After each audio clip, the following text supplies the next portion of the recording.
యొక్క వందనాలు. నేను అత్తమ్మతో బాండింగ్ 21 years. చాలా ఆత్మీయంగా మాతో ఉండేది. చాలా మందిని దేవుని సన్నిధికి నడిపించింది. తను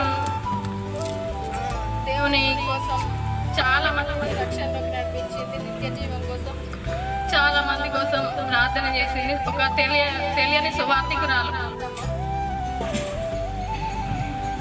ఇంకా తను పొద్దున్నే లేచి ప్రార్థించేది, మళ్ళీ స్నానం చేసి ప్రార్థించి అన్నం తినేది. అట్లా చాలా ఆత్మీయంగా ఎంతగానో విశ్వాసంతో జీవించింది. తన కుమారుల కోసం, తన కుమార్తెల కోసం చాలా సామెతల గ్రంథం 31 అధ్యాయంలో ఎట్లా తన కుమారులు లేచి తన ధన్యురాలు అని,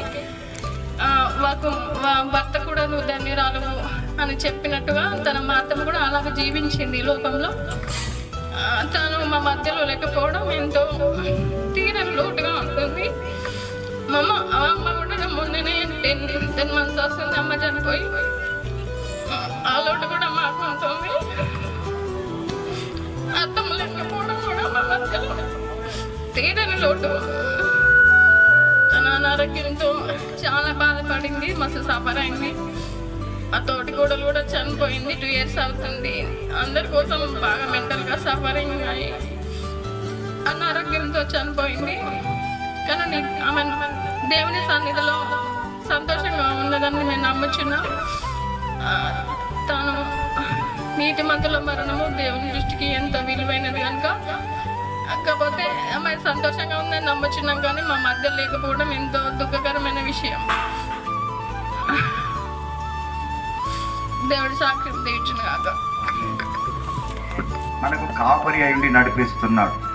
ఆయన మరి ఆ కాపరి ఎంత మంచి కాపరి అంటే మన కొరకై ఏదైనా చేయడానికి ఇష్టపడినటువంటి కాపరి, ఏదైనా చేయడానికి ఆయన ప్రియమైన వాళ్ళరా త్యాగం కలిగినటువంటి కాపరిగా ఆయన మనకు ఉన్నాడు. కనుక ఈ రోజు నాడు సమాప్తి వరకు సదాకాలం కూడా మీతో ఉండేవాడిని తీసుకొని మహిమ పొందేటువంటి దేవుడుగా ఉన్నాడు అనేటువంటి సంగతి మరొక పర్యాయము నేను గుర్తు చేస్తున్నాను. కనుక నీవు దేవుని కొరకు జీవించాలి, దేవుని కొరకు నడవాలి. మనమందరం కూడా నిజంగా దేవుని కొరకు నడిచినట్లయితే, దేవుని కొరకు నిలబడినట్లయితే ప్రియమైన దేవుని బిడ్డలారా, నిజంగా మన చావు కూడా ఒక సువార్త కావాలి. దేవునికి స్తోత్రం హల్లెలూయా.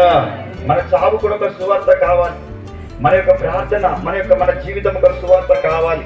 ఈ రోజు నాడు అనేక మంది రక్షింపబడడానికి, మారు మనసు పొందడానికి ప్రియమైన వాళ్ళరా నిజంగా ఒక మార్గదర్శకంగా మనము జీవించేటువంటి వారుగా ఉండాలి అనేటువంటి పోతున్నప్పుడు పాటలు పాడుకుంటూ చక్కగా పట్టుకొని పోతున్నప్పుడు అబ్బా యేసయ్యను నమ్ముకున్నటువంటి వరకు ఇంత గొప్ప భాగ్యం ఉందా అని అనేక మంది బయటకెళ్ళి చూశారు. దేవునికి స్తోత్రం హల్లెలూయా. అనేక మంది బయటకెళ్ళి చూశారు. అనేక మంది ఇక్కడ ఉన్నటువంటి వారందరూ కూడా చూస్తూ మన పాటలు పాడుతున్నప్పుడు నిజంగా అంతా దేవునికి మహిమ వచ్చినట్లుగా చూస్తున్నాం. చూసారా, నిజంగా ఈ అమ్మగారి చావు కూడా ఒక సువార్త అయింది. దేవునికి స్తోత్రం హల్లెలూయా. కనుక మా అమ్మ బాటల్లో, మా నాయన బాటల్లో మేము కూడా నడుస్తామని దేవుని కొరకు బలమైనటువంటి కార్యాలు జరిగించబడడానికి నిజంగా వారు ఎంతైనా దేవుని మహిమ స్తోత్రం హల్లెలూయా దేవుణ్ణి కలిగినటువంటి వారుగా ఉన్నారు. ప్రియమైనటువంటి దేవుని బిడ్డలారా, నిజంగా ఇల్లు లేకపోయినా పర్వాలేదు, డబ్బు లేకపోయినా పర్వాలేదు, కానీ దేవుణ్ణి కలిగినటువంటి వారుగా ఉన్నప్పుడే పరలోకంలో మనకి ఇల్లు ఉంటుంది. దేవునికి స్తోత్రం హల్లెలూయా. నిజంగా పరలోకంలో ఇల్లు ఉంటుంది. ఇక్కడ మనం ఇల్లు లేకపోయినా బాధపడవలసిన పని లేదు, డబ్బు లేకపోయినా బాధపడాల్సిన పని లేదు, ఇంకా ఏమి లేకపోయినా బాధపడవలసిన పని లేదు. ఎందుకంటే దేవుణ్ణి కలిగినటువంటి వారుగా ఉంటే చాలు.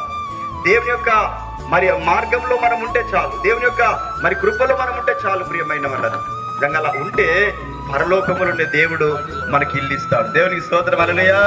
పరలోకంలో ఇల్లు ఇస్తాడు. నిత్య రాజ్యంలోనే మనకు ఇల్లును దేవుడు అనుగ్రహించేటువంటి వారుగా ఉన్నారు అనేటువంటి సంగతిని మరొకసారి